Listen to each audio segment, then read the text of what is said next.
کہ اس روزے کے ذریعے ہم مسلمانوں کی تربیت ہوتی ہے، ہمیں تقوی شعاری کا ڈھنگ معلوم ہوتا ہے، کیسے اللہ سے ڈرنا چاہیے، کیسے اپنے اوپر کنٹرول کرنا چاہیے، کیسے اپنی زبان کی حفاظت کرنی چاہیے، کیسے اپنی نگاہ کی حفاظت کرنی چاہیے، اپنے خیالات کی حفاظت کرنی چاہیے۔ یہ بہت ساری باتیں ہمیں اس رمضان کے روزے سے حاصل ہوتی ہیں اور پتہ چلتا ہے ان کا۔ جیسا کہ اللہ رب العالمین نے فرمایا ایھا الذین آمنوا، اے مومنو، کتب علیکم الصیام، تمہارے اوپر روزہ فرض کیا گیا، کما کتب علی الذین من قبلکم، جیسا کہ تم سے پہلی امتوں پر روزہ فرض کیا گیا تھا، لعلکم تتقون۔ اس روزے کی فرضیت کا جو اہم مقصد ہے اللہ رب العالمین نے اس دو کلموں کے اندر لعلکم تتقون کے اندر بیان فرمایا کہ تاکہ تم ڈرنے لگ جاؤ، تاکہ تمہیں ڈرنے کا اللہ کی تقوی شعاری کا ڈھنگ معلوم ہو جائے، وہ سلیقہ آ جائے کہ کیسے اللہ سے ڈرتے ہیں۔ تو یہ بہت ہی اہم عنصر ہے اور مقصد ہے اس روزے کا۔ اجر و ثواب یہ اللہ رب العالمین کی رحمت کی وسعت ہے کہ اللہ رب العالمین اس مختصر سی مدت میں، جس کو اللہ رب العالمین نے چند دنوں سے تعبیر کیا ہے کہ ہم اللہ رب العالمین کے حکم کی تعمیل کرتے ہوئے روزہ رکھ لیتے ہیں، تو پروردگار ہمارے پچھلے سارے گناہوں کو معاف فرماتا ہے۔ یہ اللہ رب العالمین کی رحمت ہے۔ ہمارا عمل دراصل اتنا نہیں ہے جتنا کہ اللہ کی رحمت اس کے بالمقابل ہم کو ملتی ہے۔ اللہ رب العالمین نے حدیث قدسی کے اندر فرمایا کل عمل ابن آدم لہ، بنو آدم کا ہر عمل اس کے لیے ہے۔ حدیث کے الفاظ ہیں کہ نیکیوں کو بڑھایا جاتا ہے، ایک نیکی کو 10 نیکیوں میں اور پھر 700 نیکیوں میں تبدیل کیا جاتا ہے۔ اللہ تعالیٰ اس حدیث قدسی کے اندر فرماتا ہے الا الصوم فإنه لي وأنا أجزي به، مگر روزہ۔ اور یہ حدیث یعنی اجر کے کئی گنا ہونے والی حدیث کے اندر اس کا ذکر کیا جانا یہ اس بات کا متقاضی ہے کہ اللہ رب العالمین اپنے بندوں کو یہ بتانا چاہ رہا ہے، انہیں اس کی اہمیت سمجھانا چاہ رہا ہے کہ یاد رکھو میرے بندو، اگر اس روزے کے اجر کو ہم نے 700 گنا بھی بڑھا دیا تو اس کا حق ادا ہونے والا نہیں ہے۔ الا الصوم فإنه لي وأنا أجزي به، کہ اس روزے کا اجر، ایک روزے کا اجر اگر اللہ رب العالمین بڑھا کر 700 روزے کا اجر بنا دے تو بھی اس کا حق ادا نہیں ہوگا۔ اللہ رب العالمین کی رحمت اتنی جوش میں ہے، اللہ رب العالمین نے فرمایا الا الصوم فإنه لي وأنا أجزي به، مگر روزہ، اس لیے کہ روزہ تو میرے لیے ہے اور میں ہی اس کا بدلہ دوں گا۔ تو یہ اللہ رب العالمین کے اس اشارے کو ہمیں سمجھنا ہے کہ اللہ رب العالمین کیا بتانا چاہ رہے ہیں۔ اللہ رب العالمین اس روزے کی اجر و ثواب کا معیار بتانا چاہتا ہے، اس کا پیمانہ بتانا چاہتا ہے اللہ رب العالمین۔ تو میرے بھائی اور دوستو، اس رمضان کے اندر جو روزہ ہمارے اوپر فرض کیا گیا ہے، اس کی بڑی اہمیت ہے، اس کا بڑا اجر و ثواب ہے، اور یہ اسلام کے 5 ارکان میں سے ایک رکن ہے، صرف فرضیت ہی نہیں ہے، صرف فرض ہی نہیں ہے۔ اللہ رب العالمین نے اپنے دین کے اندر بہت ساری باتیں اپنے بندوں کے اوپر فرض قرار دی ہیں، لیکن ان میں سے یہ 5 باتیں چن کر اللہ رب العالمین نے اس اسلام کے، اس دین کے پلر کے طور پر، رکن کے طور پر مسلمانوں کو دیا ہے کہ اے مسلمانوں، جسے اپنے اسلام کی عمارت کو باقی رکھنا ہے وہ یہ 5 ستونوں کو باقی رکھے، 5 ستونوں کو باقی رکھے۔ کلمہ لا الہ الا اللہ محمد رسول اللہ کی شہادت، نماز قائم کرنا، زکوٰۃ ادا کرنا، رمضان المبارک کے روزے رکھنا اور استطاعت کے ساتھ حج بیت اللہ کرنا۔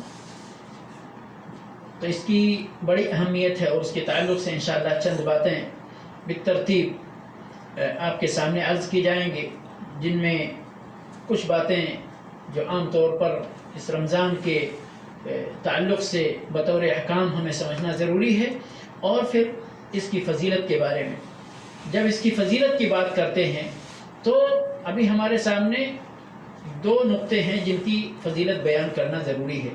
ایک تو ماہ رمضان ہے، ماہ رمضان یہ اتنا مبارک مہینہ اللہ رب العالمین نے اس کو چن لیا ہے اپنے اس اہم اسلام کے اس اہم رکن کی ادائیگی کے لیے اور اس کی فرضیت کے لیے۔ اللہ رب العالمین کا اختیار ہے، اللہ رب العالمین جسے چاہتا ہے چنتا ہے، جس جگہ کو چاہتا چنتا، جس وقت کو چاہتا چنتا، جس شخصیت اور ذات کو چاہتا ہے اللہ چن لیتا ہے۔ اپنے انبیاء کرام کے لیے جن شخصیتوں کا انتخاب اللہ رب العالمین نے کیا ان کو چن لیا، اپنے عبادت گاہوں کے لیے جن جگہوں کو اللہ رب العالمین نے چاہا اختیار کیا چن لیا، اور اسی طرح سے جن اوقات کو، یہ 12 مہینے سال کے ہیں جن میں سے رمضان کا مہینہ اللہ رب العالمین نے چن لیا، اختیار کر لیا کہ اس کے اندر اس روزے جیسی اہم عبادت، عظیم الشان عبادت کو اس کے اندر ادا کرنے کا مطالبہ اللہ رب العالمین نے کیا۔ اسی کے اندر لیلۃ القدر کو رکھا، اسی کے اندر اللہ رب العالمین نے قرآن کریم کو نازل فرمایا، تو یہ اللہ رب العالمین کا اختیار ہے۔ تو رمضان المبارک کی فضیلت، کتنا مبارک مہینہ ہے، اور اس کے بعد میں جس عظیم الشان کو اللہ رب العالمین نے ہم بندوں سے، ہم مسلمان بندوں سے، مومن بندوں سے طلب کیا ہے کہ ہم اسی مہینے کے اندر ادا کریں۔ میری مراد ہے روزہ رکھنا اس مہینے کے 29 یا 30 دنوں کے اندر، اس کا کتنا بڑا اجر و ثواب ہے، اس کی کتنی اہمیت ہے، اس کا اجر اللہ رب العالمین نے کس طرح سے بیان فرمایا کہ اس کا کتنا بڑا اجر ہے کہ ایک روزے کا اجر اگر 700 گنا بھی بڑھایا جائے تو اس کا حق ادا نہیں ہوگا۔ تو اسی روزے کی بات کی ہے اللہ رب العالمین نے۔ تو میرے بھائی اور دوستو، رمضان کا یہ جو مبارک مہینہ ہے اس کی کتنی بڑی فضیلت ہے۔ سب سے بڑی فضیلت تو یہ ہے کہ اللہ رب العالمین نے اس کو اپنے اس سرزمین پر آخری کتاب نازل کرنے کے لیے اس مہینے کو اللہ رب العالمین نے چن رکھا۔ شہر رمضان الذی انزل فیہ القرآن، اور جس رات میں اس قرآن کی برکت دیکھیے کہ جس رات کے اندر، اسی مہینے کی ایک رات ہے جس رات کے اندر اللہ رب العالمین نے قرآن کریم کو نازل فرمایا، اس رات کو 1000 مہینوں سے بہتر قرار دیا۔ انا انزلناه في ليلة القدر وما ادراك ما ليلة القدر ليلة القدر خير من 1000 شهر۔ 1000 مہینوں سے بہتر ہے۔ جس نے اس رات کو پا لیا، عبادت کر لیا، عبادت کا حق ادا کر دیا، تو گویا کہ اس کی عمر میں اس ایک دن کے بدلے 83 سال 4 مہینے کا اضافہ ہو گیا۔ 83 سال 4 مہینہ جس میں اس نے صرف عبادت کیا ہے اللہ رب العالمین کی، 83 سال 4 مہینہ۔ کتنی لمبی عمر حاصل کر لی اگر کسی بندے نے اس طرح کی 10 راتیں اپنی زندگی میں حاصل کر لی۔ ہماری 60 سال کی زندگی، 70 سال کی زندگی کم و بیش، جس کے اندر ہم کہتے ہیں صرف تناظر کر، ورنہ ہم کو تو حرص کرنی چاہیے کہ ہر سال اس پورے مہینے سے بھرپور فائدہ اٹھانا چاہیے، اور بطور خاص اس رات کے سلسلے میں اللہ کے نبی صلی اللہ علیہ وسلم نے اس رات کے سلسلے میں خصوصی حدیث ارشاد فرمائی، من قام لیلۃ القدر ایمانا واحتسابا غفر له ما تقدم من ذنبه۔ جس نے لیلۃ القدر میں، شب قدر میں قیام کیا، قیام اللیل کیا، نماز پڑھی رات کو، تہجد پڑھی رات کو، تو اس کے پچھلے گناہ معاف کر دیے گئے۔ تو یہ اس مہینے کی برکت ہے، فضیلت ہے، اللہ رب العالمین کا اختیار ہے. اللہ رب العالمین نے اس مہینے کو چن لیا اپنی رحمتیں اور برکتیں نازل فرمانے کے لیے. اسی طرح سے اس مہینے میں شیطانوں کو بند کر دیا جاتا ہے، ان کو زنجیر لگا دی جاتی ہے تاکہ اللہ کے بندے آزادی کے ساتھ اللہ کی بندگی کر سکیں. شیطان ان کو بہکا نہ سکے، ان کو بہلا نہ سکے، ان کو غلط راستے پر ڈال نہ سکے، ان کو نیکیوں سے پھیر نہ سکے. اسی طرح سے حدیث میں آتا ہے کہ اس مہینے کے اندر جنت کے دروازے کھول دیے جاتے ہیں. بعض روایتوں میں ہے آسمانوں کے دروازے کھول دیے جاتے ہیں جن سے رحمتوں کا نزول ہوتا ہے، اور جہنم کا دروازہ بند کر دیا جاتا ہے. جہنم کا دروازہ بند کر دیا جاتا ہے. یہ علامت ہے، یہ دلیل ہے، یہ اشارہ ہے کہ اس مہینے میں اللہ کے رحمتوں کے دروازے کھلتے ہیں، اللہ کے نعمت کے دروازے بند ہو جاتے ہیں، عذاب کے دروازے بند ہو جاتے ہیں، سزا کے دروازے بند ہو جاتے ہیں. پروردگار اس مہینے میں چاہتا ہے کہ اس کے بندے خوب سے خوب تر نیکیاں کما لیں، اللہ سے قرب حاصل کرنے، اللہ کا تقرب حاصل کرنے، زیادہ سے زیادہ نیکیاں بٹور لیں، اپنے اعمال کو، اپنے نامہ اعمال کو نیکیوں سے وزندار بنا لیں. اور اللہ رب العالمین کی طرف سے پکارنے والا اس مہینے میں پکارتا ہے، یا باغی الخیر اقبل و یا باغی الشر اقصر. یا باغی الخیر اقبل، اے خیر چاہنے والے، اے نیکیاں چاہنے والے، اے بھلائی چاہنے والے، تو آگے بڑھ، تو آگے بڑھ کہ یہ خیر کا مہینہ ہے، یہ بھلائیاں کمانے کا مہینہ ہے، یہ خیر کمانے کا، اجر و ثواب کمانے کا مہینہ ہے. وَيَا بَاغِيَ الشَّرِّ أَقْصِرْ، اور اے برا چاہنے والے تو پیچھے ہٹ جا، تو کوتاہ بن جا، کہ یہ برائیوں کا مہینہ نہیں ہے، یہ خیر و برکات کا مہینہ ہے، یہ رحمات کا مہینہ ہے، یہ اللہ رب العالمین کی مغفرت کا مہینہ ہے. تو یہ چند باتیں ہمیں یاد رکھنی چاہیے کہ یہ اس مہینے کی برکت کے طور پر اللہ رب العالمین نے اتاری ہیں. اس کے بعد جب ہم بات کرتے ہیں اس مہینے کے اندر جو اللہ رب العالمین نے روزہ ہم پر فرض قرار دیا ہے، اس کی اہمیت کتنی ہے، اس کا اجر و ثواب کتنا ہے، اللہ کو کتنا یہ پسندیدہ عبادت ہے. تو میرے بھائی اور دوستو، یہ روزہ اللہ کا ایک اہم فریضہ ہے، اور فریضہ ہی نہیں بلکہ ہمارے دین اسلام کا ایک اہم رکن ہے. اور اس کا ثواب کتنا ہے؟ صرف ایک حدیث، من صام رمضان ایمانا واحتسابا غفر له ما تقدم من ذنبه. جس نے رمضان المبارک کا روزہ رکھا ایمان کی حالت میں، احتسابا اجر و ثواب کی نیت سے، یعنی اخلاص کے ساتھ، ریا کے لیے نہیں، دکھاوے کے لیے نہیں، لوگوں کا ساتھ دینے کے لیے نہیں، بلکہ صرف اور صرف اللہ رب العالمین سے اجر و ثواب کی نیت لے کر روزہ رکھتا ہے. ورنہ اگر ہم نے دکھاوے کے لیے روزہ رکھا، ہم نے اللہ رب العالمین کے لیے اپنی نیت خالص نہیں کی، تو پھر یہ بھوک اور پیاس کا کوئی فائدہ ہمیں نہیں ملے گا. اس لیے میرے بھائیوں، ہمیں اپنی نیت کو ٹٹولتے رہنا چاہیے، اپنا احتساب کرتے رہنا چاہیے، ہمیں اپنا محاسبہ کرتے رہنا چاہیے کہ کہیں ہماری نیت کے اندر فتور تو واقع نہیں ہو رہا، ہماری اخلاص کے اندر کمی تو نہیں آ رہی ہے. تو من صام رمضان ایمانا واحتسابا غفر له ما تقدم من ذنبه. اس کے پچھلے سارے گناہ رمضان سے رمضان تک گناہوں کا کفارہ بن جاتا ہے. اس رمضان کے روزے کا اجر و ثواب اللہ کے نبی صلی اللہ علیہ وسلم نے ایک حدیث کے اندر اللہ کی پسندیدگی کی انتہا دیکھیے کہ ایک روزے دار کے منہ کی جو بو بدل جاتی ہے. عام طور پر ہم اس بو کو ایک دوسرے کے لیے پسند نہیں کرتے ہیں. اس بو کی اہمیت اللہ کے نزدیک دیکھیے. فرمایا وَلَخَلُوفُ فَمِ الصَّائِمِ أَطْيَبُ عِنْدَ اللَّهِ مِنْ رِيحِ الْمِسْكِ. روزے دار کے منہ کی یہ بدلی ہوئی بو اللہ کے نزدیک مشک کی خوشبو سے زیادہ بہتر ہے. اطیب زیادہ پاکیزہ ہے، اطیب زیادہ خوشبودار ہے.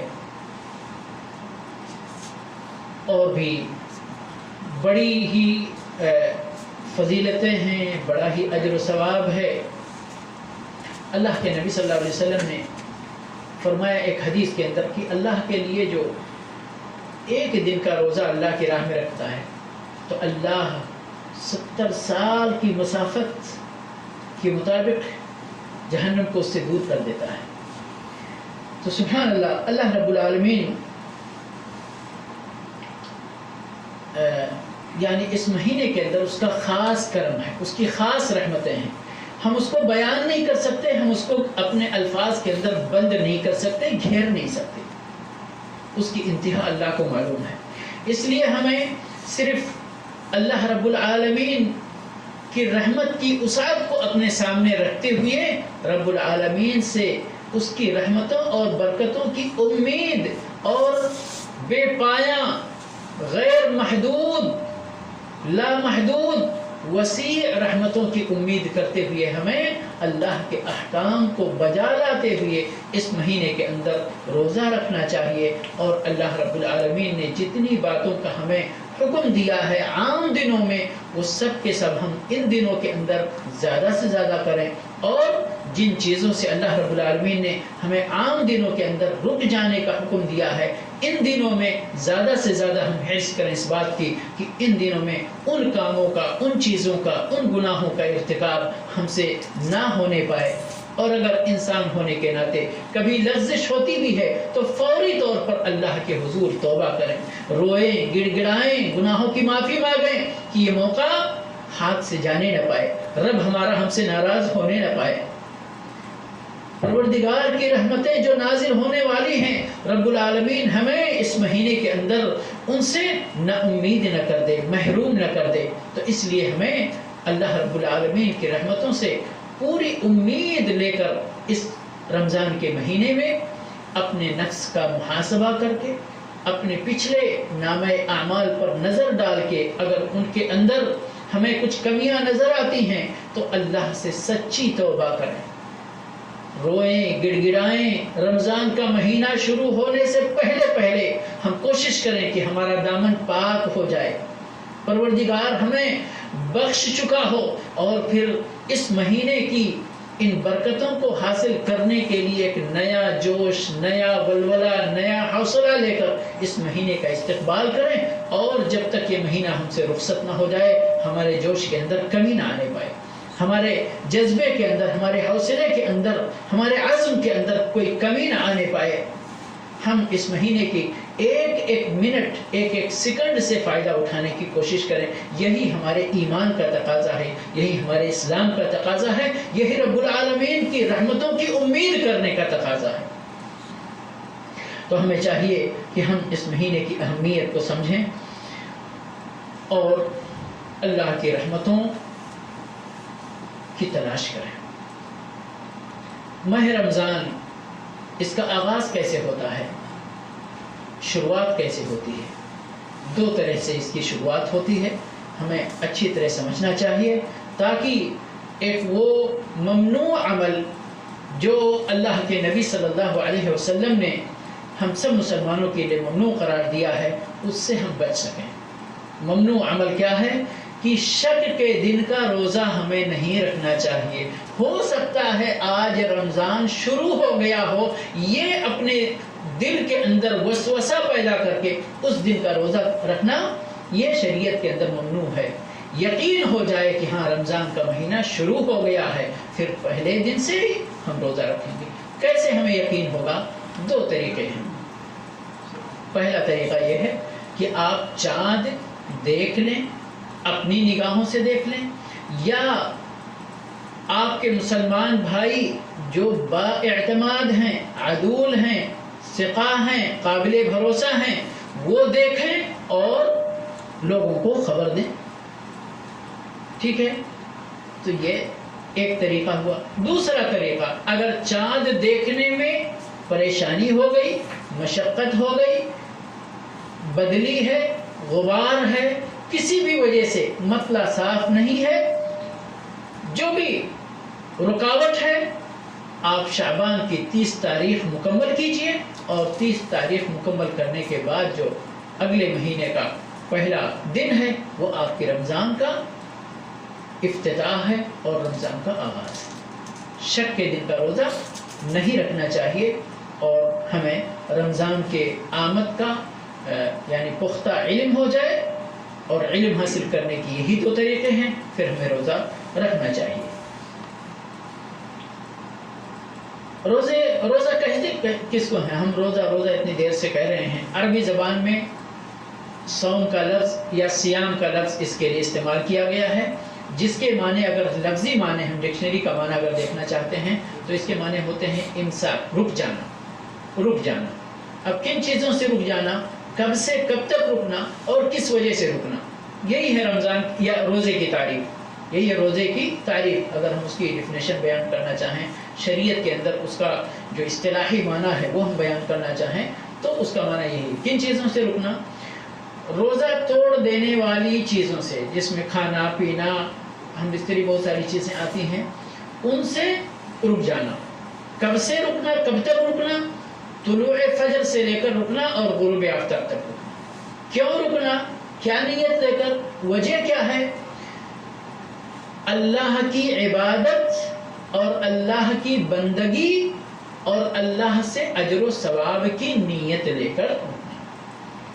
اللہ نے ہم کو آج کے دن کا روزہ رکھنے کا حکم دیا ہے، فجر سے لے کر غروب آفتاب تک روزہ توڑ دینے والی ساری چیزوں سے رکنا، اللہ رب العالمین سے اجر و ثواب کی نیت لے کر، بندگی کی نیت سے، روزہ رکھنے کی نیت سے کہ اللہ رب العالمین نے ان اوقات کے اندر ہم کو ان چیزوں سے منع فرمایا ہے، اس لیے اللہ کے حکم کو بجا لاتے ہوئے ہم ان چیزوں سے رک رہے ہیں۔ اسی کا نام روزہ ہے۔ فرضیت کے بارے میں اس کی اگر تاریخ دیکھیں تو سن 2 ہجری کی بات آتی ہے کہ سن 2 ہجری کے اندر رمضان کا روزہ فرض ہوا، اور یعنی اس کے سلسلے میں فرضیت کے لیے سب سے صریح آیت یا ایھا الذین آمنوا کتب علیکم الصیام کما کتب علی الذین من قبلکم لعلکم تتقون، یہ آیت ہو گئی۔ اور اسی طرح سے فمن شہد منکم الشہر فلیصمہ، کہ جو رمضان کا مہینہ پالے تو اس کو چاہیے کہ رمضان کا روزہ رکھے۔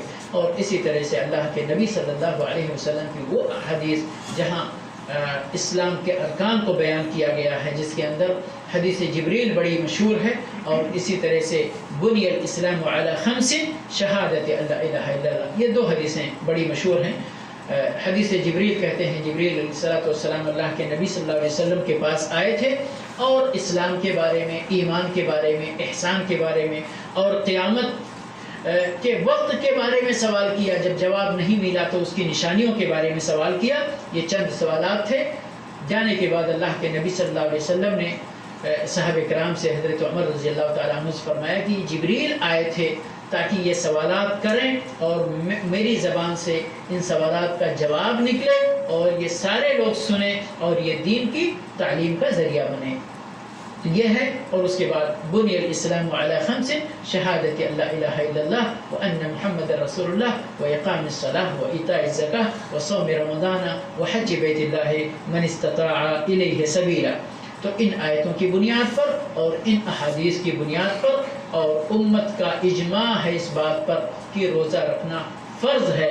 اگر اس کی فرضیت کا کوئی بندہ، کوئی مسلمان اپنے آپ کو مسلمان کہتے ہوئے لا الہ الا اللہ محمد الرسول اللہ کا اقرار اور اس کی گواہی دینے کے باوجود بھی کہتا ہے رمضان کا روزہ فرض نہیں ہے تو وہ کافر مانا جائے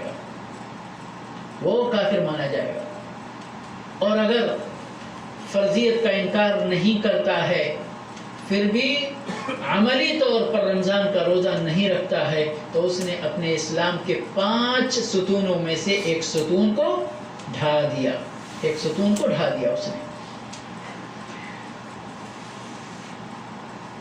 تو سن 2 ہجری کے اندر یہ روزہ فرض کیا گیا۔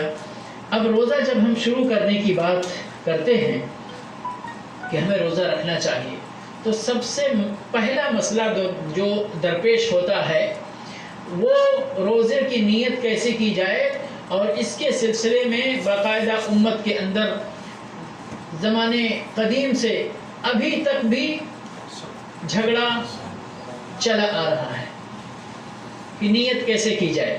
اور صرف رمضان کے روزے کا مسئلہ نہیں ہے، بلکہ اور بھی بہت ساری عبادتوں کا، جیسے نماز کا مسئلہ ہے کہ زبان سے نیت کرنے کا رواج ہماری امت کے اندر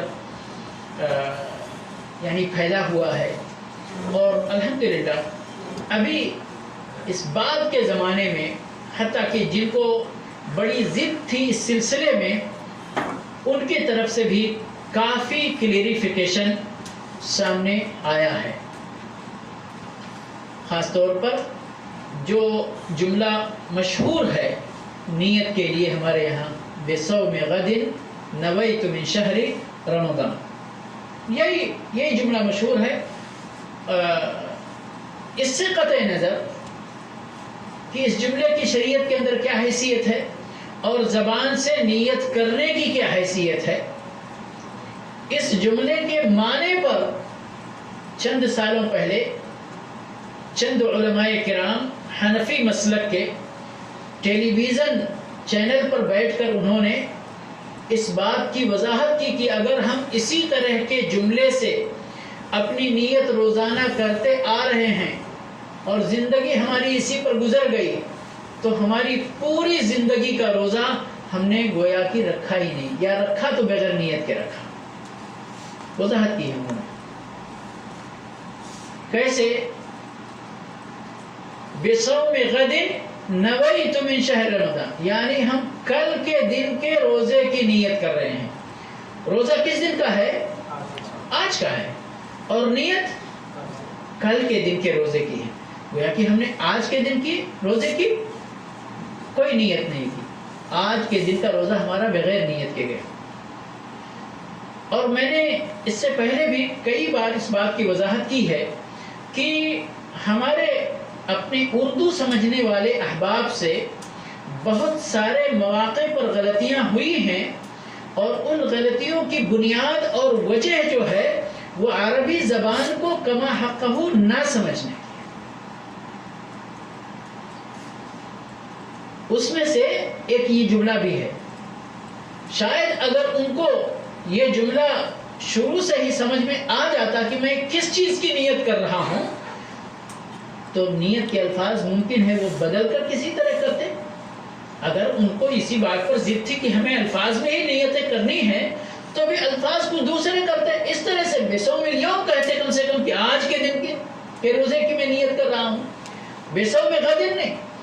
آپ کو عربی میں معلوم ہے نا یہ نیت کب کی جاتی ہے؟ سحری کے وقت کرتے ہیں نا، سحری کے وقت کرتے ہیں. عربی میں دن کب شروع ہوتا ہے؟ مغرب کے ساتھ دن شروع ہو جاتا ہے، اور وہ دن کب تک قائم رہتا ہے؟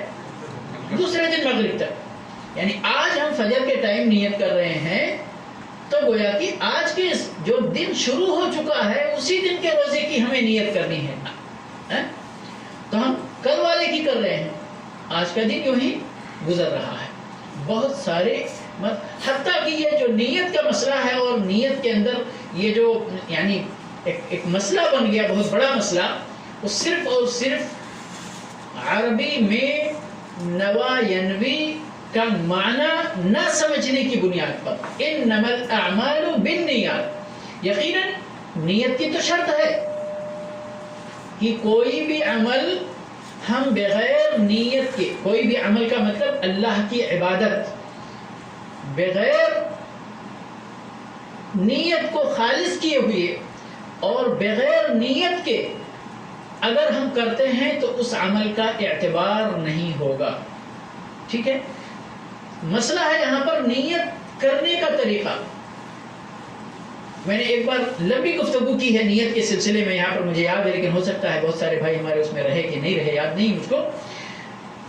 کیونکہ اللہ رب العالمین نے انسان کے جسم میں بہت سارے اعضاء بنائے ہیں نا، اور ہر عضو کا جتنے بھی ہمارے ہاتھ ہے، پیر، آنکھ، کان، ناک جتنے بھی ہیں، ٹھیک ہے، سب کا جو فنکشن ہے، جو وظیفہ ہے، جو کام کرنا ہے، اس کام کی تعبیر کے لیے جس طرح ہمارے اردو میں الفاظ ہیں اسی طرح عربی میں الفاظ ہیں، اور اسی طرح ہر زبان میں. چونکہ یہ زبان کون استعمال کر رہا ہے؟ ہم جیسے انسانی استعمال کرتے ہیں. چاہے وہ اردو بولیں چاہے عربی بولیں، تو سب زبانوں کا تقاضا ایک ہی ہوتا ہے، تعبیر کا جو یعنی سسٹم ہے وہ ایک ہی سسٹم ہے، صرف کلمات الگ الگ ہیں۔ تو آنکھ کا فنکشن کیا ہے؟ دیکھنا ہے نا، اور پیر کا فنکشن کیا ہے؟ چلنا ہے۔ تو چلنا کا لفظ جب کوئی بولتا ہے تو اس سے آنکھ کا کام سمجھ میں آتا ہے یا پیر کا کام سمجھ میں آتا ہے؟ اسی طرح سے جب دیکھنے کا لفظ کوئی بولتا ہے اردو زبان میں تو پیر کا کام سمجھ میں آتا ہے یا آنکھ کا کام سمجھ میں آتا ہے؟ آنکھ کا کام سمجھ میں آتا ہے نا۔ بالکل بعینہ ہی اسی طرح لفظ نیت، نوا ینوی کا لفظ عربی زبان میں جس طرح پیر کے کام کے لیے عربی زبان میں مشا یمشی کا لفظ بنا ہے، ٹھیک ہے، اور آنکھ کے کام کے لیے نظر ینظرو کا لفظ بنا ہے یا بصرہ کا لفظ بنا ہے، اسی طرح دل کے کام کے لیے نوا ینوی کا لفظ بنا ہے۔ سمجھ گئے؟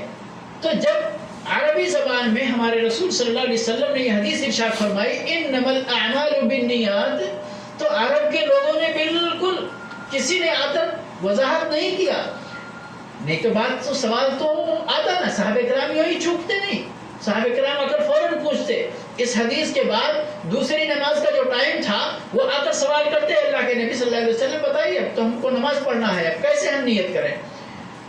کسی ایک صحابی سے حدیث کے پورے دفاتر آپ ڈھونڈ ڈالیے، کھنگال ڈالیے، پلٹ ڈالیے، اور آپ کسی ایک صحابی سے اس طرح کا کوئی استفسار نبی صلی اللہ علیہ وسلم کے سامنے کہ اب نماز کا ٹائم آ گیا ہم کس طرح نیت کریں نہیں ملا۔ کیوں؟ وجہ کیا ہے؟ کیونکہ سارے لوگوں کو معلوم تھا کہ نیت کا مطلب کیا ہوتا ہے، نیت کیسے کی جائے گی۔ عربی سمجھنے والے تھے، نوا علمی کا لفظ انہوں نے انما الاعمال بالنیات کا لفظ سنا تو فوراً سمجھ میں آ گیا۔ اس کا دو فائدہ ہے۔ اس کا ایک فائدہ تو یہ ہے کہ آپ جو عمل کر رہے ہیں وہ ہوش و حواس کی حالت میں کر رہے ہیں یا کہ بے ہوشی کی حالت میں کر رہے ہیں۔ اسی لیے کہتے ہیں کہ ایک مجنون آدمی ہے، ایک بے ہوش آدمی ہے، ایک سویا ہوا آدمی ہے جس کی عقل مکمل نہیں ہے تو اس کے عمل کا اعتبار نہیں ہے۔ کیوں اعتبار نہیں ہے؟ کہ اس کی نیت یہاں پائی نہیں جاتی، مکمل نہیں ہوتی ہے۔ نیت دل کا کام ہے، وہ کب کام کرتا ہے؟ جب دل پورے ہوش و حواس میں ہو، اور دل اور دماغ کا تعلق اتنا گہرا تعلق ہے، اور ڈاکٹروں کو بھی پورا علم نہیں ہوا کہ دل اور دماغ کا کیا تعلق ہے۔ ریسرچ پہ ریسرچ چل رہے لیکن کوئی فائدہ نہیں ہے۔ سمجھ گئے؟ تو بہرحال یہاں نیت دل سے، اور کہیں کہ ہوش و حواس تو دماغ سے ہوتا ہے نا، اسی تعلق کو تو ہمیں قائم کرنا ہے۔ اب ایک بندہ جب سو جاتا ہے تو اس کی ہوش و حواس بالکل ختم نہیں ہوتی لیکن ادھوری ہو جاتی ہے۔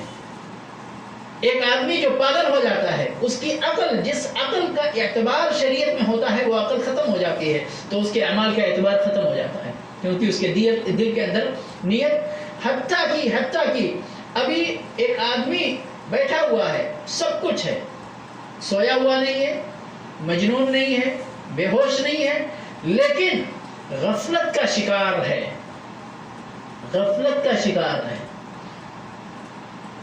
اس غفلت میں بھی کبھی کبھی آپ یعنی خود اپنی بات چیت کرنے میں آپ جس کو کچھ بات کر رہے ہیں وہ آپ کی بات سمجھ نہیں رہا ہے۔ وجہ کیا ہوتی ہے؟ آپ کے سامنے سب کچھ اس کی صلاحیتیں پوری ہیں لیکن اس وقت اس کا دل اور دماغ آپ کی طرف نہیں ہوتا، کہیں اور ہوتا ہے، آپ کی طرف اس کی توجہ نہیں ہوتی ہے تو آپ کی بات سمجھ نہیں پا رہا ہے۔ تو یہاں ایک فائدہ تو یہ ہے کہ آپ جو کام اللہ کے لیے کر رہے ہیں وہ ہوش و حواس کی حالت میں یہ سمجھ کر رہے ہیں، یہ بوجھ کر کہ میں اللہ کے لیے اس عمل کو انجام دے رہا ہوں، یہی نیت ہے، ٹھیک ہے۔ اب اس نیت میں دوسرا پہلو ہو گیا کہ ایک بندہ نماز پڑھ رہا ہے، روزہ رکھ رہا ہے، اس کو پورا ہوش و حواس ہے کہ میں روزہ رکھ رہا ہوں، میں نماز پڑھ رہا ہوں، لیکن یہاں پر نیت کے اندر فطور ہے، للہیت غائب ہے۔ یہ روزہ تو رکھ رہا ہوں میں لیکن لوگوں کو دکھانے کے لیے رکھ رہا ہوں، ٹھیک ہے، تو بھی اس روزے کا کوئی فائدہ نہیں۔ روزہ یہ درست مانا جائے گا اس معنی میں کہ آپ کو اس روزے کی قضا کرنے کی ضرورت نہیں ہوگی، لیکن اللہ کے ہاں اس کا اجر و ثواب باطل ہو جائے گا، کیونکہ انما الاعمال بالنیات، آپ کی نیت کیا ہے؟ روزہ رکھنے کی تو ہے لیکن اللہ کے لیے نہیں رکھنے کی ہے. تو یہاں پر آپ کی نیت کے اعتبار سے اس کا معاملہ اللہ کے ہاں ہوگا. تو یہ میرے بھائی اس سے قطع نظر میں نے بتایا کہ اتنی باتیں میں نے اس لیے کہہ دی کہ یہ نیت کا جھگڑا بہت پرانا جھگڑا ہے، اور ابھی بھی لوگ اس جھگڑے میں اتنا علم کی ترقی کے باوجود ابھی بھی اس جھگڑے میں پڑے ہوئے رہتے ہیں. جبکہ ہم سب لوگ اس بات کا دعویٰ کرتے ہیں کہ ہم اللہ کے بندے ہیں، اللہ کے نبی صلی اللہ علیہ وسلم کی امتی ہیں، اور اللہ کے نبی صلی اللہ علیہ وسلم کی سنت کے شیدائی ہیں، آپ کے پیروکار ہیں.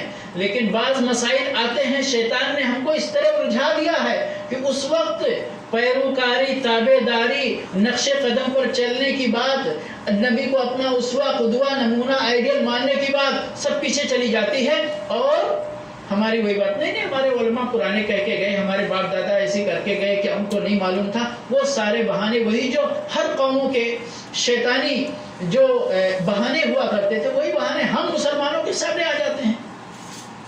تو اس لیے ہم لوگوں کو اپنے ایمان اور اسلام کا تقاضا جو ہے اس کو پورا کرنا چاہیے. کیا تقاضا ہے؟ لقد کان لکم فی رسول اللہ اسوۃ حسنہ. جس وقت ہم بصوم غد نویت من شہر رمضان یا اس طرح کے کلمات اپنی زبان سے کہہ رہے ہیں، ہمیں نبی کی سنت بھول جاتی ہے. کیا ہے ہمارے سامنے کوئی ایسی سنت، کوئی ایسی حدیث کی جس میں اللہ کے نبی صلی اللہ علیہ وسلم نے نیت کرنے کا یہی طریقہ ہم کو سمجھایا ہو، یا اپنے صحابہ کرام کو بتایا ہو، کر کے دکھایا ہو، یا کہا ہو آپ نے؟ یقیناً نہیں. تو پھر ہمیں اس چکر میں کیوں پڑھنا چاہیے، کیوں الجھنا چاہیے، کیوں جھگڑا کرنا چاہیے؟ کوئی میٹر نہیں ہے میرے بھائی اور دوستو. نیت دل کا کام ہے. دل سے روزہ رکھنے کا پختہ عزم کرنا اور اپنی اس نیت کو اللہ کے لیے خالص کرنا، یہی نیت کافی ہے ہمارے روزے کے لیے اور روزے کی قبولیت کے لیے انشاءاللہ.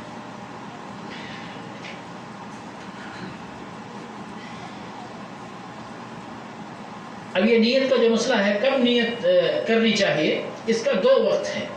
ایک، ابھی رمضان آنے والا ہے، رمضان کے پہلے دن سے ہماری یہ نیت ہے کہ ہم یہ پورے مہینے کا روزہ رکھیں گے. آپ ڈیلی تجدید نیت اگر دل میں آپ کے تو ہے، اور یہ نیت نہ ہوتی تو آپ سحری اٹھ کر کیوں کھاتے، ہے کہ نہیں ہے؟ سمجھ گئے؟ تو یہ نیت کافی ہے. لیکن یہاں پر ایک مسئلہ تھوڑا سمجھنا ضروری ہے کہ ایک بندے نے نیت کی 15 دن روزہ رکھا، اور اس کے بعد پھر اس نے 2 دن کا 3 دن کا سفر کر لیا، تو سفر میں تو اس کو رخصت مل گئی نا. اس نے روزہ نہیں رکھا.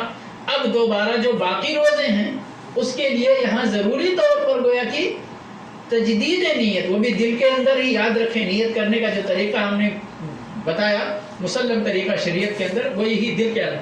خلاص 15 روزے کو آپ سفر پہ گئے، 16 کو 17 کو 18 کو جتنے کو بھی آپ واپس آئے، آپ کی رخصت کی مدت ختم ہوئی. اب باقی مدت کے لیے آپ نے پھر اپنے بھائی جو بھی 12 دن 13 دن 10 دن جو باقی ہے وہ ہم پورے کا روزہ رکھیں گے. ہمارا اس بات پر عزم ہے، اللہ کے لیے رکھیں گے، اللہ سے اجر و ثواب اور اللہ کی بندگی کرتے ہوئے رکھیں گے، کافی ہے. روزانہ اس کی تجدید کا ٹائم کیا ہے؟ جب آپ سحری کھاتے ہیں تو گویا کہ اب آج کے دن کی ٹائم کھانے پینے کا ختم ہو رہا ہے. ٹائم ختم ہونے کے ساتھ آپ رک جاتے ہیں. آپ کے رکنے کی وجہ یہی ہے کہ آپ کے دل کے اندر وہ نیت موجود ہے، اور یہی کافی ہے، اور یہی کافی ہے. صرف یہاں مسئلہ ہے اخلاص نیت کا. روزانہ آپ کو اپنی نیت کو ٹٹولتے رہنا ہے. 10 دن تو آپ نے خوب اللہ کے لیے روزہ رکھا، 11ویں دن شیطان نے کچھ وسوسہ ڈالا کہ بھئی آپ کو تو ظاہر کرنا ہے نا کہ آپ دیکھو اتنی مشقت کے باوجود بھی روزہ رکھتے ہیں اللہ کے لیے، یا کوئی بھی ایسی بات آ گئی شیطان کی طرف سے، وہاں پر اسی وقت اپنی نیت کا علاج کرنا ہے. اپنی نیت کا علاج کرنا ہے آپ کو، تاکہ خالص نیت لے کر آپ یہ روزہ پورے مہینے کا مکمل کریں. اور روزے کا وقت تو میں پہلے بتا چکا ہوں، صبح صادق سے لے کر کے غروب آفتاب تک، صبح صادق سے لے کر کے غروب آفتاب تک۔ اللہ رب العالمین کا ارشاد ہے وَكُلُوا وَاشْرَبُوا حَتَّى يَتَبَيَّنَ لَكُمُ الْخَيْطُ الْأَبْيَضُ مِنَ الْخَيْطِ الْأَسْوَدِ مِنَ الْفَجْرِ، کھاؤ پیو یہاں تک کہ صبح کا سفید دھاگا رات کے کالے دھاگے سے واضح ہو جائے۔ اور یہاں یہ دھاگے کا جو چکر ہے وہ حقیقت میں دھاگا رکھ کر ہم کو نہیں دیکھنا ہے، بلکہ اس سے مراد ہے صبح صادق اور صبح کالے، سمجھ گئے؟ رات کا آخری حصہ صبح صادق سے پہلے کا جو وقت ہے وہ آپ کو واضح ہو جائے، اور یہ پہلے زمانے کی بات تھی۔ ابھی تو ماشاءاللہ علماء نے پورے سال محنت کر کے سروے کر کے صبح صادق کب طلوع ہوتا آپ کے لیے ایک ٹائم ٹیبل بنا کر رکھ دیا۔ آپ کے ہاتھ میں گھڑی ہے، موبائل میں گھڑی ہے، دیوار پر گھڑی ہے، آپ وہ ٹائم دیکھیے اور کافی ہے۔ الحمدللہ مسجدیں بھی آباد ہیں، وہاں سے اذان کی آواز بھی آتی ہے اور یہی کافی ہے۔ البتہ کسی مسجد کے بارے میں اگر آپ کو پتہ ہے کہ یہ مؤذن صاحب احتیاط زیادہ کرتے ہیں، 5 منٹ پہلے ہی اذان دے دیا کرتے ہیں، آپ کو معلوم ہے روزانہ آپ سنتے ہیں، تو یہ 5 منٹ کا احتیاط آپ کو ہے کہ آپ اس سے فائدہ اٹھائیں، مؤذن صاحب کی آواز سن کر آپ بند نہ کریں، یہ آپ کا حق ہے، کوئی مسئلہ نہیں۔ روزہ کن لوگوں پہ فرض ہے؟ روزہ ہر مسلمان آدمی پر فرض ہے جو عاقل ہو، بالغ ہو اور مقیم ہو، مسافر نہ ہو، ٹھیک ہے؟ مسافر کے لیے رخصت ہے، چاہے تو روزہ رکھے اور چاہے تو روزہ نہ رکھے، تو اس کے اوپر واجب نہیں ہے، گویا کہ وجوب وہاں پر ختم ہو جاتا ہے اور رخصت آ جاتی ہے اس کی جگہ پہ۔ اور بندہ روزہ رکھنے پر قادر ہو، یعنی اتنا صحت مند ہو کہ روزہ رکھنے کی طاقت اس کے پاس پائی جاتی ہو۔ اور اسی طرح سے خواتین کے لیے مسئلہ یہ ہے کہ وہ حیض اور نفاس کی حالت میں نہ ہو، حیض اور نفاس کی حالت میں روزہ رکھنا یہ جائز نہیں ہے۔ روزے کو باطل کرنے والی چیزیں چند چیزیں ہیں، بالکل آپ انگلیوں پہ گن سکتے ہیں اس کو۔ سب سے اہم چیز ہے جو یعنی سب سے عام چیز ہے کھانا پینا۔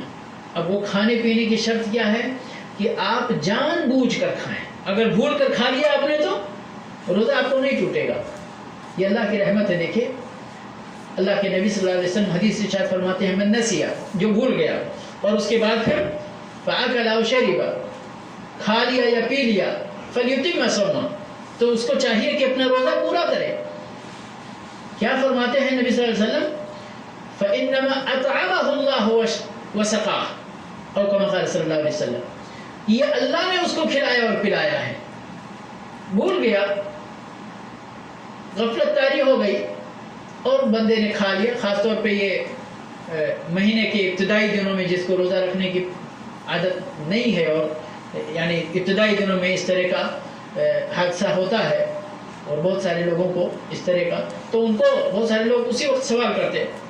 معلوم ہونا چاہیے کہ بھول کر کھانے پینے سے روزہ نہیں ٹوٹتا، جان بوجھ کر اور اپنے اختیار سے، ایک شرط اور ہے، اپنے اختیار سے اگر آپ نے کھایا، کسی کے مجبور کرنے پر،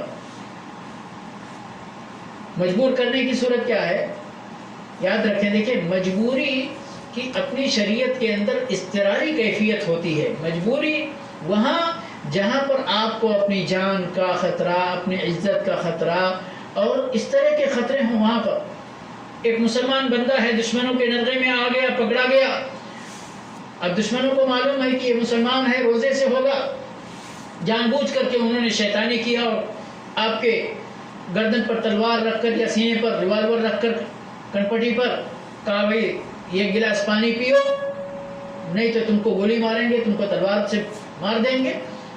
تو اس بندے کو چاہیے کہ شوق سے پیے، کوئی مسئلہ نہیں، یہاں اس کو اپنی جان بچانا ہے، اللہ اس کے روزے کی حفاظت کرنے والا ہے، سمجھ گئے؟ کوئی مسئلہ نہیں۔ تو جان بوجھ کر کھانا، اپنے اختیار سے کھانا، بھول کر یا کسی کے مجبور کرنے پر کھانے سے روزہ نہیں ٹوٹتا ہے۔ اسی طرح سے جان بوجھ کر قے کرنا، یعنی کہ اگر خود سے قے آ جائے، قے کے سلسلے میں فرق ہے. خود سے اگر آ جائے تو اس سے روزہ نہیں ٹوٹتا، لیکن اگر کسی بھی وجہ سے بندے کو جان بوجھ کر طے کرنا پڑا، اس کو لانا پڑا، تو پھر اسے روزہ ٹوٹ جائے گا، اس کو اس دن کی قضا کرنی پڑے گی. اسی طرح سے خواتین کے لیے اگر حیض و نفاس کا معاملہ آ جائے تو روزہ ٹوٹ جاتا ہے، بھلے ہی افطاری سے چند منٹ، افطاری کے وقت سے چند منٹ پہلے کا ہی معاملہ کیوں نہ ہو. اسی طرح سے ہم بستری کرنا اور نیا مسئلہ جو بہت سارے لوگوں کو ضرورت پڑتی ہے، خون